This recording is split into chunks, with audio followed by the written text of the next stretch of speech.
उन्हाळा सुरू होताच आपल्या बायकांची गडबड सुरू होते ते उन्हाळी वाळवणीचे पदार्थ बनवायला। तर आज आपण असेच वर्षभर टिकणारे झणझणीत आणि खमंग असे मिक्स डाळींचे सांडगे कसे तयार करायचे ते बघणार आहोत।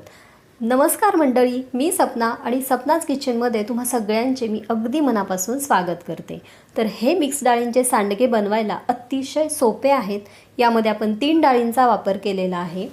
या सांडग्यांची भाजी खूप चविष्ट लागते, त्यामुळे जेव्हा कधी भाजीला घरात काही नसेल तर हा एक अगदी उत्तम पर्याय आहे।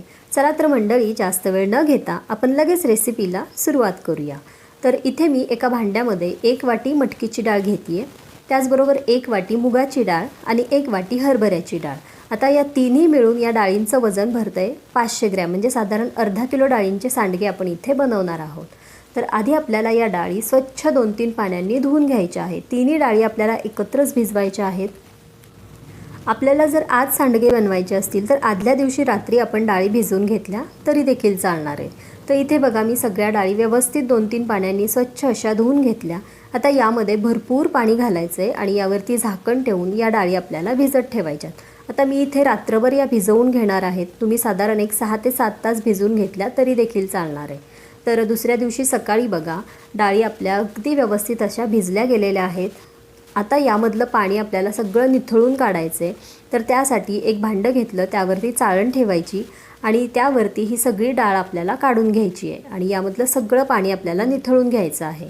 यामध्ये जास्त पाणी ठेवायचं नाही आहे, त्यामुळे चाळणीमध्येच या डाळी आपल्याला काढून घ्यायच्यात। आता यासाठी लागणारं आपण इतर साहित्य बघूया।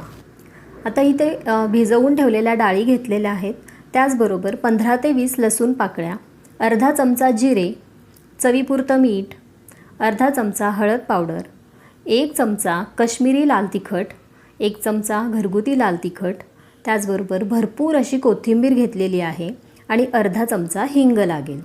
आता आपल्याला आधी लसूण आणि जिरं याचं वाटण बनवून घ्यायचं आहे। तर ते आपण मिक्सरच्या भांड्यामध्ये करून घेऊया। तर पाणी न घालता याचं आपल्याला वाटण बनवून घ्यायचं आहे।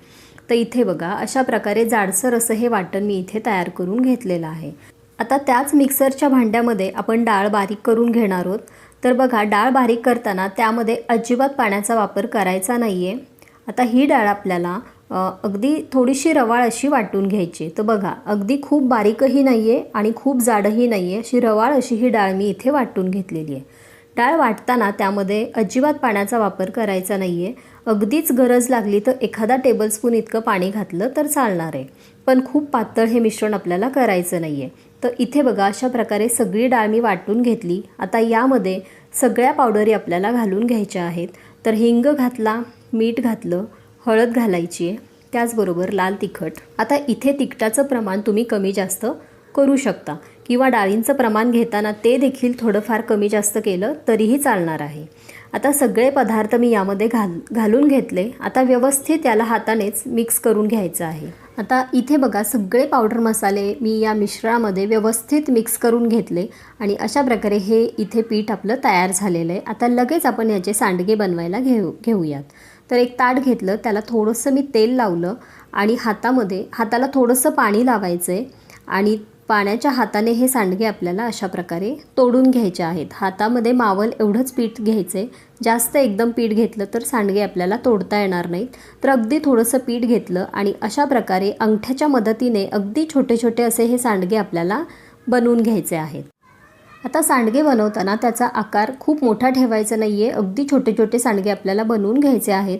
नाहीतर जेव्हा आपण भाजी बनवतो त्यावेळेस ते सांडगे लवकर शिजले जात नाहीत, त्यामुळे सांडग्यांचा आकार हा बनवतानाच थोडासा छोटा बनवायचा। आणि दुसरी गोष्ट म्हणजे काय, जे आपण पीठ तयार केलं ते अगदी पातळ करायचं नाही आहे। तर बघा, खूप कमी पाण्याचा वापर करून हे पीठ आपल्याला बारीक दळून घ्यायचं आहे। पीठ जर पातळ झालं तर हे सांडगे वर्षभर टिकणार नाहीत, तर तेवढी काळजी मात्र आपल्याला घ्यायची आहे। तर अशा प्रकारे इथे मी सगळ्या पिठाचे सांडगे घालून घेतलेले आहेत। आता हे सांडगे आपल्याला उन्हामध्ये ठेवून व्यवस्थित कडकडीत असे वाळवून घ्यायचे आहेत। आता तुमच्याकडे जर ऊन येत नसेल तर तुम्ही सावलीत वाळवले तरी देखील चालणार आहे, परंतु डब्यामध्ये भरून ठेवण्याआधी मात्र याला चांगलं एक ऊन कडकडीत देणं गरजेचं आहे, तरच हे सांडगे चांगले वर्षभर टिकतात। तर इथे बघा, अशा प्रकारे हे सांडगे मी चांगले कडकडीत उन्हामध्ये वाळवून घेतलेले आहेत आणि हे वर्षभर स्टोअर करण्यासाठी तयार आहे। आता जेव्हा कधी भाजीला घरामध्ये काही नसेल तर या सांडग्यांची भाजी अतिशय टेस्टी लागते।